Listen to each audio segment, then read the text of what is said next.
Olá pessoal, enfermeiro Giovanni Mello, e hoje eu quero conversar com vocês sobre um tema que é muito importante e que vai ajudar muitas pessoas que estão passando por uma fase de dificuldade no tratamento do diabetes tipo 1. Olha só, muitas pessoas não conseguem fazer o seu tratamento do diabetes tipo 1 por uma série de motivos, tá? E eu trouxe para vocês 3 motivos que eu tenho visto, tá? Eu tenho visto muitas pessoas falando nas redes sociais e, por coincidência, um dos pacientes que eu comecei a atender essa semana trouxe esse tema para mim e eu achei por bem falar um pouco sobre ele. Olha só, quais são os fatores que impedem, tá? Que impedem o sucesso no tratamento do diabetes tipo 1? Eu não sei se você consegue enxergar direitinho o que está escrito aqui na minha lousa, no meu flipchart, mas eu vou ler para vocês e vou comentar sobre cada um desses tópicos. Então, muitas pessoas com que eu chamo de crenças limitantes, né? O que são essas crenças limitantes?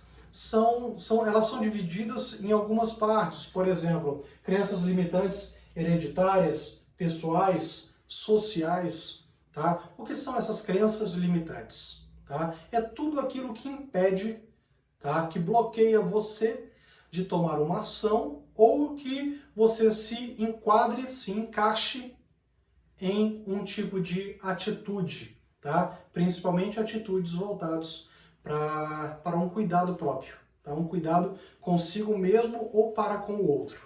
Então, as crenças limitantes que eu falo hereditárias são aquelas crenças que elas vêm de ensinamentos familiares antigos, coisas que são passadas de pai para filho, de vô para pai, de pai para filho e às vezes de pai de você para o seu filho, tá? Que são crenças que você tem que, desde cedo, dentro de casa, começar a identificar quais são essas crenças que vocês têm que impedem que você consiga ter um bom cuidado com a sua saúde, tá? Coisas, a utilização, por exemplo, de palavras, de frases negativas para você mesmo, de você para você mesmo, ou às vezes palavras e frases negativas de você para o seu filho, tá? Dizendo às vezes, por exemplo, falando que o seu filho, você é incapaz de conseguir tal coisa.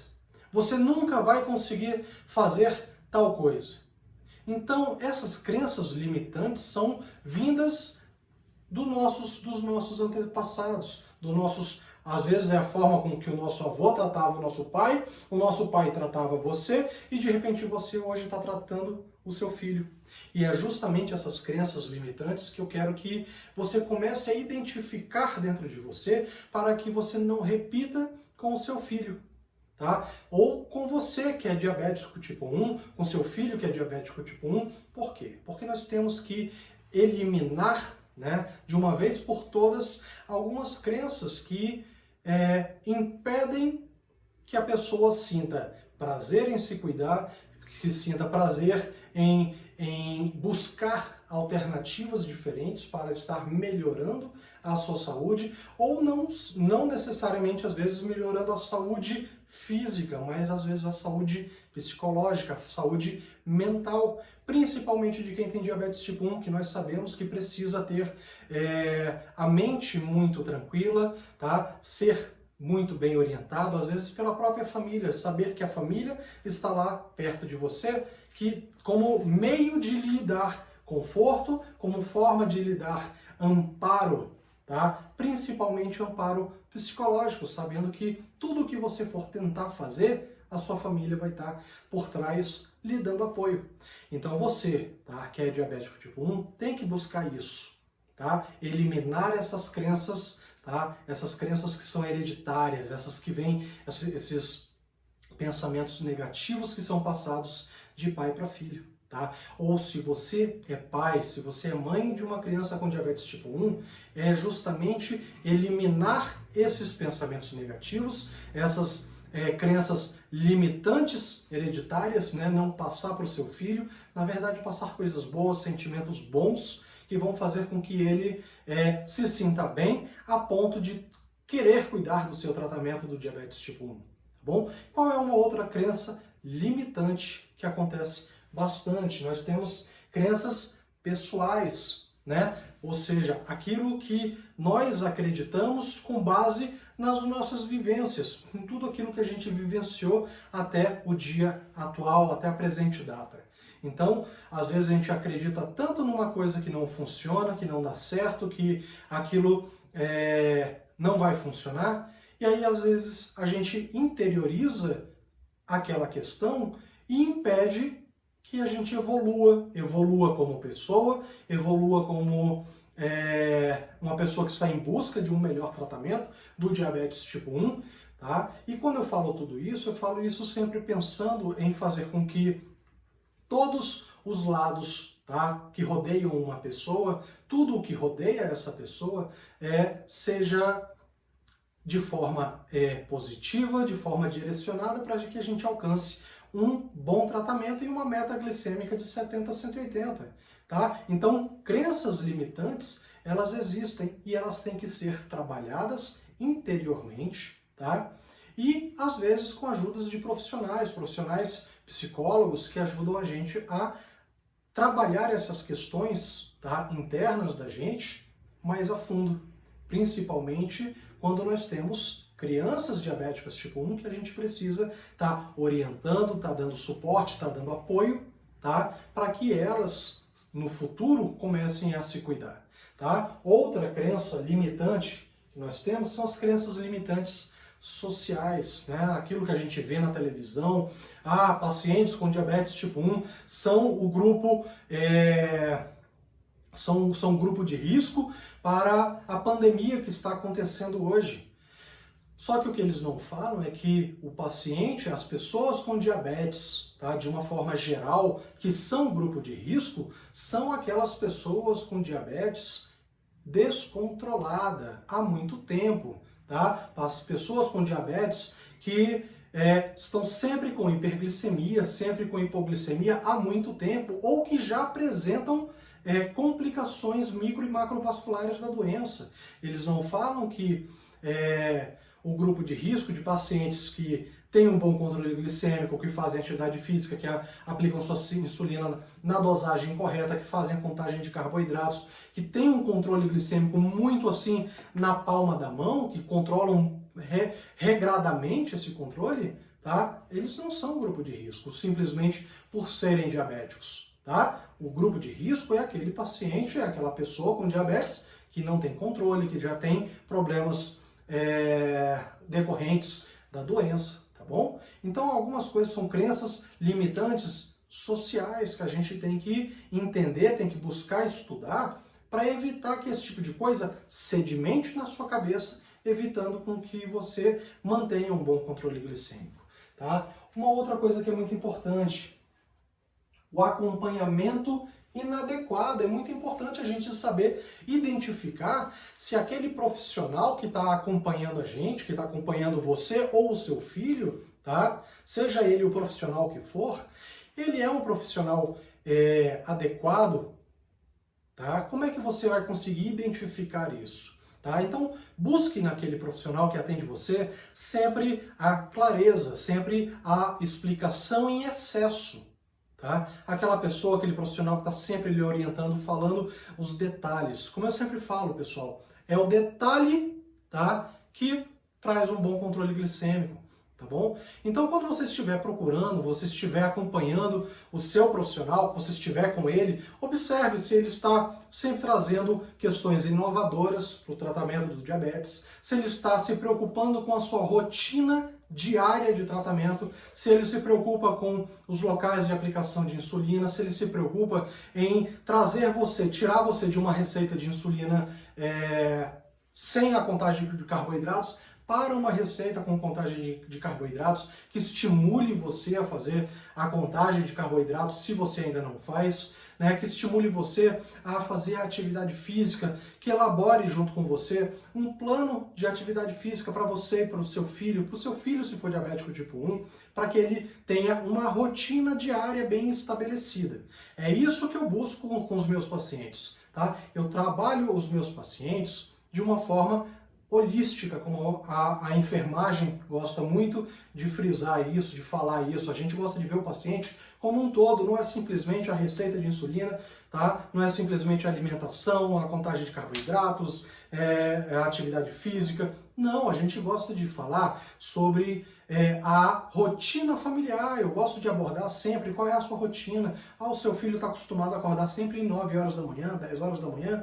Não, vamos melhorar isso, vamos trabalhar de forma a promover a saúde. Então vamos acordar mais cedo para a gente ter mais tempo, para a gente viver, né? Para a gente poder vivenciar as oportunidades do dia. E com isso também cuidando do diabetes mais cedo, né? Tratando a sua diabetes, né? Acordando cedo, verificando a glicemia, se alimentando de forma mais saudável, praticando uma atividade física. E isso tudo a gente precisa melhorar, tá? É justamente a questão dos seus hábitos familiares, estipulando metas semanais de alcance de resultados, tá bom? Então, o profissional inadequado para você é aquele profissional que, em momento nenhum do seu tratamento, ele busca melhorar o tratamento. Você chega lá com ele, é sempre a mesma coisa, sempre a mesma coisa, aumenta a insulina, aumenta a insulina, aumenta a insulina, adiciona mais um remédio, tá? Mas por que aquilo está acontecendo?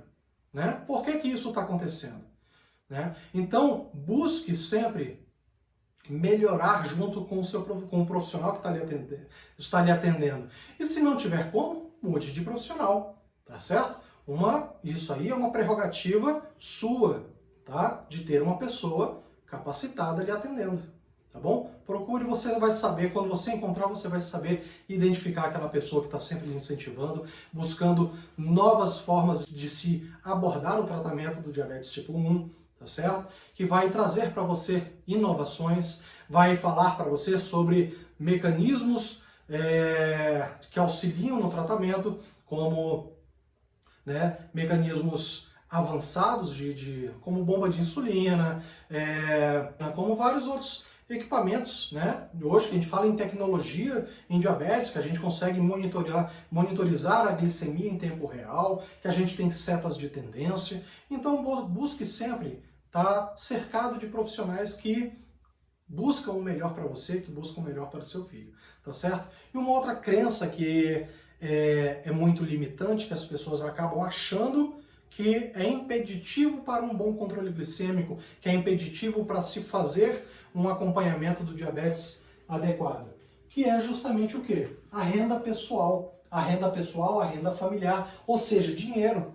Né? Às vezes a pessoa fala, Giovanni, mas eu não tenho dinheiro para comprar, para tá acompanhando as tecnologias em diabetes. Por exemplo, uma bomba de insulina, 14 mil reais, 10 mil reais, 7 mil reais. Eu não sei qual é o preço, pessoal, tá? Eu estou chutando aqui o preço, mas com certeza não é barato. Então, assim, não é a questão do dinheiro, tá certo? Hoje o governo consegue, você não consegue pegar suas fitas de glicemia, a sua insulina pelo governo? Eu tenho certeza que mesmo em qualquer um dos lugares do Brasil, a gente encontra dificuldades de encontrar, né, de receber esses insumos, a gente sim encontra dificuldade. Mas eu tenho certeza que se você for atrás, tá, no seu estado, você vai conseguir receber as insulinas para você fazer o tratamento.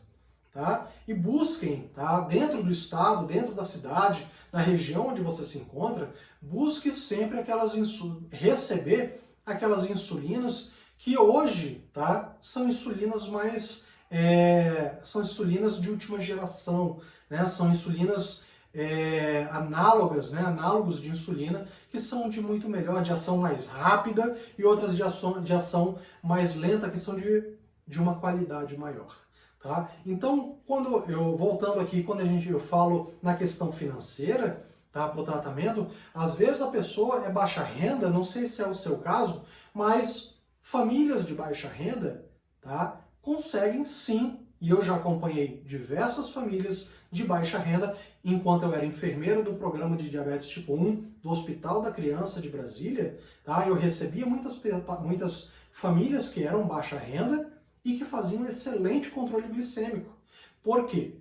Porque elas pegavam os materiais na rede pública, elas aplicavam insulina da forma correta, elas faziam o controle glicêmico da forma correta. E qual era a forma correta? Era justamente a forma que nós no programa orientávamos elas, tá certo? Quanto à alimentação, atividade física, rodízio de aplicação de insulina, várias outras coisas. E eu hoje, fazendo os acompanhamentos de forma individualizada, hoje eu não trabalho mais no Hospital da Criança, tá? Mas eu atendo meus pacientes particularmente, tá? E atendo aqui também, né? Eu tenho aqui esse canal no YouTube, no Facebook, no Instagram, onde eu faço orientação gratuita para as famílias. De que forma? Por meio desses vídeos que eu crio, por meio desses vídeos que eu gravo, né? E que eu levo orientação para as famílias, para você que está precisando de um atendimento.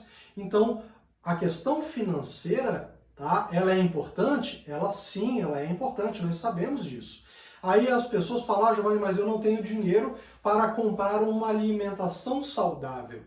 Tá? A alimentação saudável, ela é importante? Ela é imprescindível. Mas o que é uma alimentação saudável? Eu acredito que frutas, verduras, legumes, ovos, carne, tá? Então, às vezes a gente deixa de comprar um salgadinho, a gente deixa de comprar um biscoito, a gente deixa de comprar bebida alcoólica para dentro da casa e foca, tá, o dinheiro que tem dentro de casa para comprar alimentos que farão não só bem para aquela criança, para aquela pessoa com diabetes, mas para a família de uma forma geral. Então, o dinheiro, tá, ele existe. Tá? Às vezes ele existe de uma forma um pouco mais reduzida, mas ele existe e a gente precisa utilizar esse dinheiro da melhor forma possível quando parte dele é destinado para alimentação. E lembrando que o diabetes tipo 1, quando a pessoa faz contagem de carboidratos, tá, ela tem uma liberdade alimentar muito maior, né? Como eu já falei em vídeos anteriores, que a liberdade alimentar que a contagem de carboidratos traz para você, ela facilita também na questão financeira. Por quê? Porque às vezes você não consegue comprar um alimento integral, mas você compra um alimento que não seja integral, mas como você está fazendo a contagem de carboidratos, você consegue aplicar insulina para aquela quantidade de carboidratos. E aí você consegue manter um controle glicêmico de uma forma mais eficaz, de uma forma melhor, tá? Aliado à atividade física, tá? Aliado à aplicação da insulina da forma correta, no rodízio correto, você consegue alcançar um controle glicêmico, tá, tão bom quanto uma pessoa que às vezes tem uma renda familiar maior do que a sua. Então a gente tem que ter muito cuidado quando a gente fala dos fatores que impedem, né, o sucesso do diabetes tipo 1, do seu tratamento do diabetes tipo 1. Quais são esses fatores? Pare para pensar, então, quais são esses fatores dentro da sua família, dentro da sua história familiar, que podem estar impedindo você ou o seu filho, né, de alcançar aquele controle glicêmico adequado, tá bom? Procure isso, procure identificar esses fatores que eu estou aqui do outro lado, contando com você para você assistir os meus vídeos, tá? E aprender o máximo possível com eles. Na dúvida, se você tiver alguma dúvida, coloca nos comentários no vídeo, eu vou ter o maior prazer do mundo em estar respondendo, tirando a sua dúvida, tá certo?